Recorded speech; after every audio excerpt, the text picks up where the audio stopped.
We want to use the opportunity to thank you all. May God bless your efforts and the work that you do. God will continue to bless you. We thank you very much and have a very wonderful day. Should there be any question that you wish to ask me, please feel free. I am all yours. Go ahead, madam. What's the name? How much is the booklet? I am Mrs. Teresa. Sorry, the book. Mrs. Teresa, sir. Mrs. Teresa. Okay. My cousin found out last 2 years that she has a fibroid. Okay. And they took her to the hospital. The doctor even advised her that she should not carry out the operation. Yes, okay. But she might not survive it. Is it possible that somebody who have a fibroid and will go for operation and will not survive it? Thank you. Can we please clap for our dear sister who has asked a very wonderful question?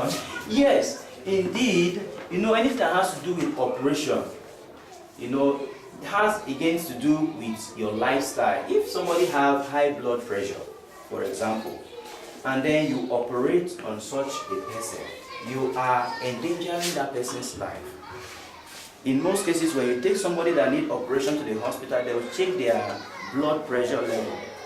They will now start treating the blood pressure first, for the blood pressure to come down first, or else the person will not survive such operation, whether it's hernia operation, whether it's whatever operation. So the likeliness that that person have other problem beside the fibroid is what the doctor is advising. There are some people that after, like doctor said earlier, after you operate fibroid, it grows back because it's like cutting a tree from the top. You are not uprooting it. The beauty of this product is that it goes into the vein, the marrow, the tissue and the blood, and then it uproots everything completely out. It doesn't work fast. It may take 90 days before the fibroid finally flush out. It's like you eating pomo. You understand? You know, pomo is like chewing gum. You have to chew it. You have to bite on it. It takes a very long time before you'll be able to disintegrate it. So it's like that. So I don't know if I answered your question. Fibroid, yes, can be operated. But if your body system, if you have other sicknesses, those sicknesses have to be treated first. Sickness like high blood pressure before you operate, or else the likelihood of the person surviving the operation is very little. And again, once you keep in mind, once you operate a fibroid patient, the chances of that fibroid growing, coming back again, maybe between 70 to 80%. In some people, it may not come back again. Okay, and fibroid, the cause of fibroid are three things. Number one, a young girl, if a girl see her menstrual period between the age of 10, the chances that she will get fibroid later is very wide. And number two, a young lady, every time she's doing abortion. Some of these quack doctors that do very wrong abortion, they leave residues of blood inside the belly, and this thing grow into fibroid. And the kind of food that you eat also can become fibroid. So fibroid can come from different angles. So sometimes, as I was showing you in the magazine, you can see they're like lumps of meat. You understand? You see, this is fibroid. There are lumps of meat. You know, in small balls together in the belly. Okay? Sometimes it blocks a woman's womb, makes it difficult for her to conceive. Sometimes you have fibroid, you can still conceive, but it makes your conception very difficult. Okay, any other questions? Yes. I don't know, is it possible for a woman to grow fat and big tummy? Because I have heard several times that fibroid lead to big tummy. And you carry out some tests and they discover there's no fibroid in you, but you grow fat with big tummy.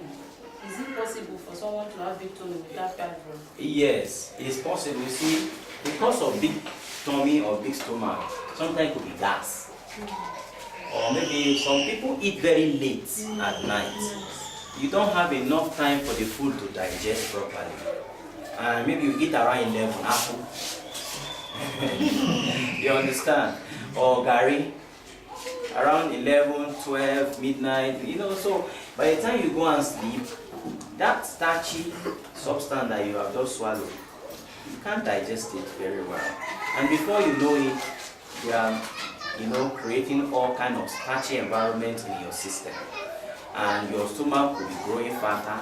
And you, of course, starch is very relatively to fat. You understand? You'll be getting unnecessarily fat.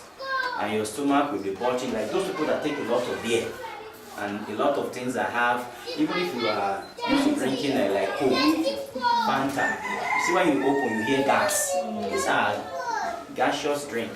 They'll be making your belly. Sometimes you sleep, you're belching. You eat, you're belching. You understand? So you have gas inside you, and this gas have a way of making your stomach to bloat. Are you with me? So it doesn't necessarily have to be fibroid. Sometimes when a woman have fibroid, how you know is when her menstruation is coming, you see her abdomen is paining her so much. You understand? You realize that there is traces of fibroid. It may not be noticeable yet, but let that woman go for checkup so that if there should be fibroid, then she will arrest them earlier. But what the scientists have discovered is at least about 70 to 80% of women will eventually have fibroid. So, bearing that in mind, what are the causes of that? You go to Kentucky Fried Chicken, you go to Mr. Biggs, you are eating all this fast food, all this chicken, do you know how they are produced? Within 2 to 3 months time, the chicken is big. It was not naturally possible from back in the days. No, these chicken are being injected with hormones that were made in the lab so that they will grow bigger. You understand?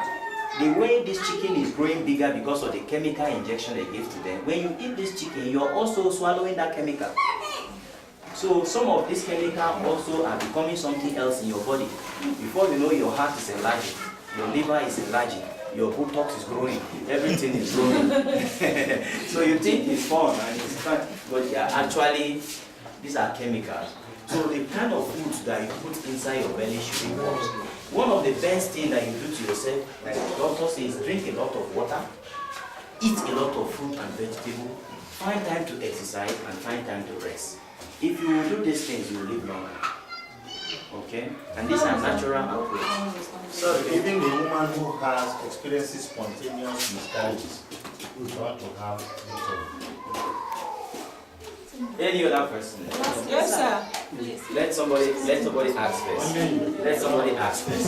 So Go ahead. concerning the late eating, is it only that one that can affect or can cause big tummy? Because I once heard that it's not even good for somebody to eat immediately at any time, be it morning, afternoon, or evening.